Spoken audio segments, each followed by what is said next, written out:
سلام خدمت دانشجویان محترم.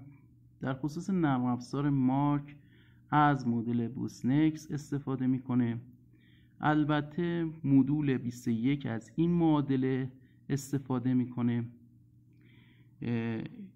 این نوع معادلات آبهای کم عمق هستند و همچنین نرم افزار سواش از همین روش استفاده میکنه، با این تفاوت که مدل سواش کاملا مدل غیر خطی هستند که معادلات مشتق شده از ند استوکس هستند. مدل ها یک سری ابزارهای ریاضی هستند که به ما امکان میده که بتونیم پدیده های فیزیکی مختلفی را در نظر داشته باشیم و بتونیم این شبیه سازی را با استفاده از ورودی هامون به خوبی انجام بدیم. به طور کلی این نرم افزار انتشار امواج از آبهای عمیق به سمت آبهای کم عمق انجام میدن. تو این تصویری که ملاحظه میکنید کارکرد دو تا نرم افزار رو نشون میده. توی پروژه های خودم از هر دو اینا استفاده کردم. کاربرد این دو تا نرم افزار نفوذ موج در درون بنادر رو اندازه‌گیری میکنه.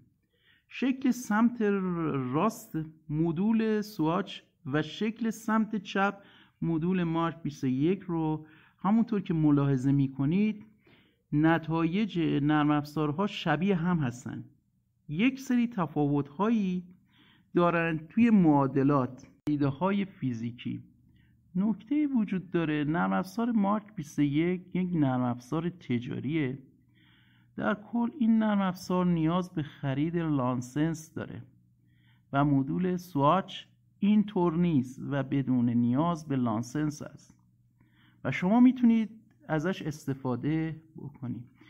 در اسلاید بعدی معادلات بوسنکس و همچنین معادلات سواچ براتون آوردم.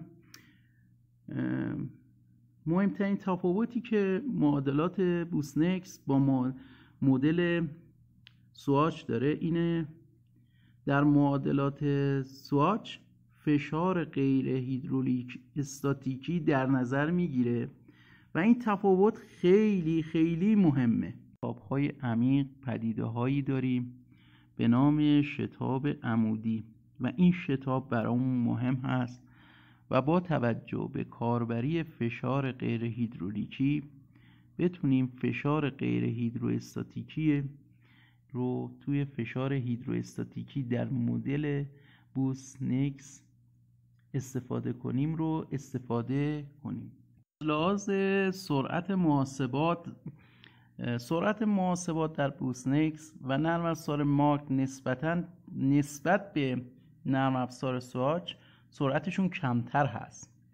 نرم افزار سواچ سرعتش بیشتره تو محاسبات و داده.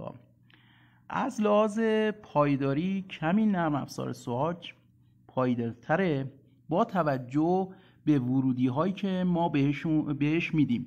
در مدل بوسنکس روش عددی خیلی مهم هست و کاملا پایداری مدل تأثیر میذاره. برای پردازش نتایج این دوتا مدل یه تفاوتی وجود داره. در نرم افزار مارک که توسعه یافته است و تجاریه و همچنین مناسب با سلیقه کاربر هست و فضای کار خیلی راحته نسبت به سواچ.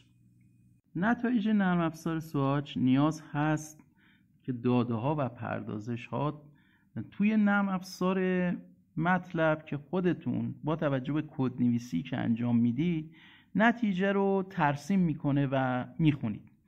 ولی خوبی نرم افزار مارک و مدل بوسنکس جوابها به صورت اتوماتیک داده میشه و به صورت خودکار ترسیم میشه و داده ها کنارش ارائه میشه.